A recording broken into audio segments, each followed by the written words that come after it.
Hey everybody, how you doing? This is Steve here, back once again, another guitar video for you. So, today's video then, talking about headless guitar tremolos. Now, I've had a few questions about these as of late since I took delivery of my new Skirvison guitar. So I thought I'd do this video just as, not really to find out which one of them is the best, because they're all the three of them that I have sat down here are all good in their own right, just to kind of show you a few of the differences.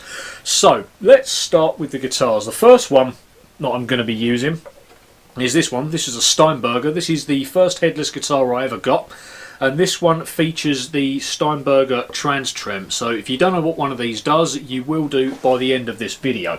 That's the first guitar. The next guitar I'm going to show you is this one, Old Faithful, the one you've seen in a lot of my videos, my first ever Skirvison Shoggy, and this one has got a Strandberg tremolo on it. Now you're probably thinking at this point, how on earth have I got a Skirvison guitar with a Strandberg tremolo on it? Well, all will be revealed at the end of this video. And then the last one I've got, which is the one you've seen very recently, my brand new 7-string Shoggy, which has got the T4M tremolo on it. So those are going to be the guitars that I'm going to be using. Okay, so to start things off, here's the one question everybody wants to know but nobody on the internet will answer for you, and that is this.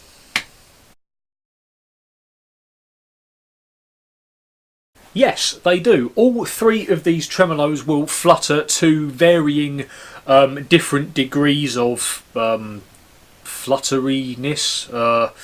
Is that even a real word? Flutteriness? I don't know.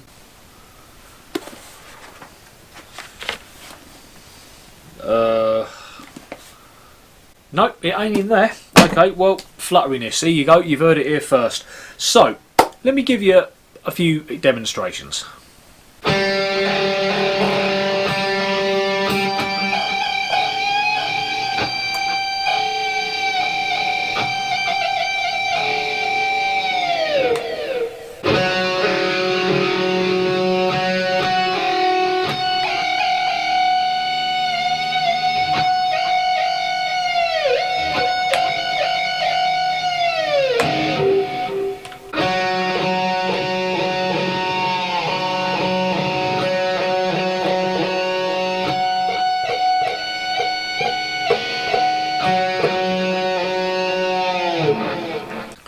Okay, so as you can see on the Steinberger guitar, the tremolo bar will do a flutter, but I mean it is, you know, quite subtle, but it will do it because the design of this tremolo is only, rather than the standard kind of at least 3 tremolo springs or more, this is held in by just kind of one sort of humongous big spring that's in the back of the guitar. Now, I said earlier about a trans-trem. Now, if you've never seen one of these and you don't know what it does, it has the ability to bend everything in perfect pitch. So if I play this, this guitar's actually detuned a half step at the moment. So if I play this, what will be an E flat chord, and I depress the bar, this will happen.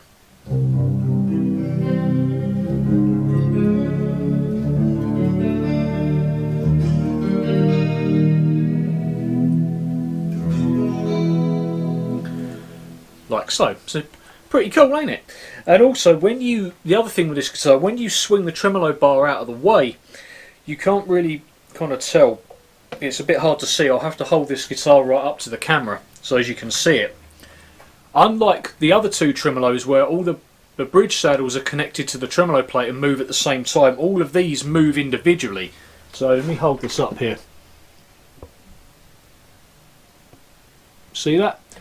And also, when you swing the tremolo arm out of the way, this little block here that you can see, if you watch this, it will clamp down like so. That now makes the bridge a hardtail. So yeah, quite cool. Now, how this tremolo can do this is you have to use the special double ball end strings. So if you've never seen those before, you get a ball down at this end, which you've just seen, and you get a ball up at this end as well. So what that means is these strings are a preset length, which allows this to do what it does. You can use regular guitar strings to do this as well, just single ball end strings, but then the transposing tremolo doesn't work. It will just work like any other tremolo would. Okay, so moving on to Old Faithful here with the Strandberg tremolo. Now, if you've never tried a Strandberg tremolo out before, like all other Strandberg guitars, this thing is really, really lightweight. Because I mean, really what we're doing in this video, we're trying to compare all of these headless tremolos to an industry standard Floyd Rose. Now, I mean, all my guitars that I've got, I've never actually owned one with a genuine Floyd Rose on. All the ones I've got and that I've been using for the last 20 years have all got the Ibanez low pro edge tremolos on them. So I've got those on my RG550, which you can see in the video, the link I just put up, and on a couple of my gems as well. And I mean, I love them, I think they're great.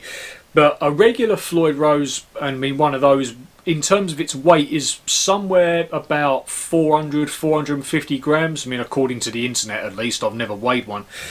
This one weighs less than half of that. So where if you might be used to doing a flutter like this and really striking the bar quite hard, with this tremolo, you've got to practice, I mean, literally flicking it with your finger like this.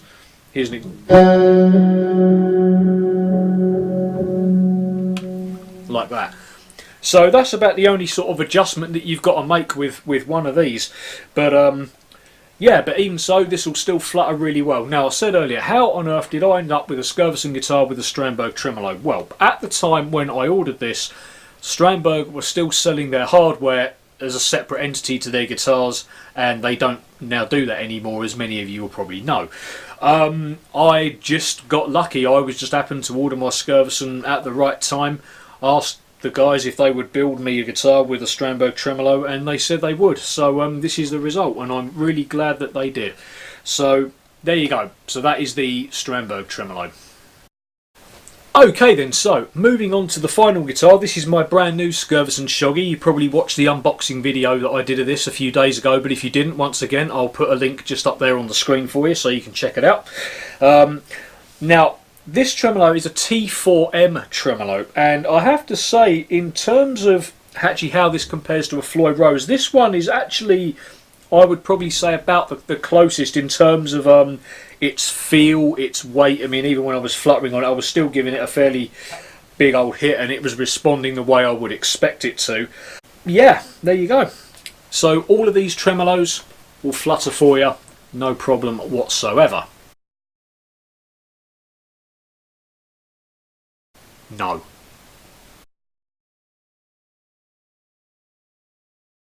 Okay, so all three of these guitars, the tuning stability on these is really, really good. So, and I also want to talk to you a little bit about the actual range of the tremolo as well. So I'm going to go back on the Steinberger again. Now this one, even though in the floating position it does work much like a Floyd Rose in the sense that it goes down and it pulls up, it hasn't got that full range. I mean, even, okay, this is half a step down, but even all the way down to the bottom, that's as low down as it's going to go. So it's not going to be like a Floyd where you depress the bar and the strings are virtually falling off of it or anything like that. And in terms of its up pull, you can probably get about a major second or maybe a minor third on it at best, but that's about it. But either way, because of the double ball end strings, I mean, this guitar really holds tuning absolutely brilliantly. It really, really does. So yep, top marks for this one. Okay, so how does the tuning hold up on Old Faithful? Well, rather than demo, I'm just going to tell you an absolutely true story about what happened with this guitar. So, about a year or so ago, just over a year actually, I went out and played a gig out in Dubai with one of the theatre shows that I'm in. I'll put a link to that video just up there as well if you want to have a watch of that. So, I live in the UK, so flight time from here to Dubai is about 7-8 hours, something like that. So anyway, gone to the airport, checked in the guitar, flown to Dubai, got out the airport, hotel, went to bed, got up the next day, spent a day doing the whole tourist thing, spent the whole night in the bar, that was a lot of fun, went to bed again. Next day was the day of the show, woke up in the morning, drove about half hour to the venue to do the sound check. I popped open the case and this guitar was perfectly in tune. No word of a lie. So if that don't sell this guitar to you, then frankly nothing will. So yeah, absolute 10 out of 10. Right, okay, I'm going to talk about my new guitar as best I can, and I say as best I can because I haven't even had this guitar for a week yet. But I used it last night, and the tuning on this guitar so far has been brilliant. It's really, really held up well. Obviously, the more I have the guitar, you know, the more I kind of road test it and stuff like that, the more I'll know how well it truly holds up, you know, compared to the other two. I mean, I've had my other Skirvison now for 3 years, 4 years, something like that. And the Steinberger I've had for about 6 or 7. So yeah, by the time I've had this one a bit longer, I'll be able to let you know. But I'll have to do an update on this video. But yeah, so far, so good.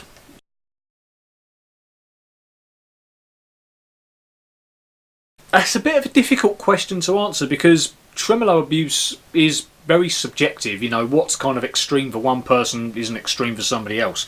But I have to say, I mean, again, with the other two guitars, I wouldn't really say I'm not that kind of crazy on the trems. You know, I'm not doing all this kind of crazy Kerry King stuff, which I loved back in the 90s when I got my first ever Floyd Rose guitar, which I still have. It was an Ibanez EX series. Yeah, does anybody remember the Ibanez EX series?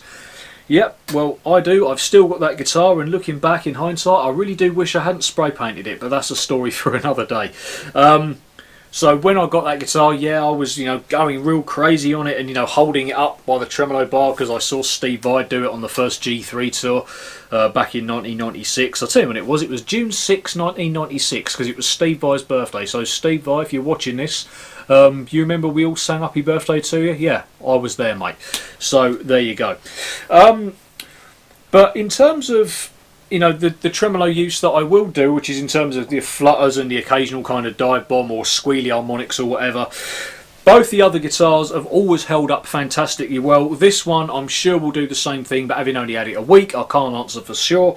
But no doubt in my mind that this one will deliver the goods equally as well as the other two. Okay everyone, so that concludes this video. I hope that's answered a few more questions for you. If you have any other questions about headless tremolos, please leave them in the comments below and I will do my very best to answer them. But in the meantime, thank you very much for watching this video. I hope you've enjoyed it. If you have, please like and subscribe to the channel and I'll be back with you soon. Alright everyone, thanks for watching. Take it easy. Bye bye.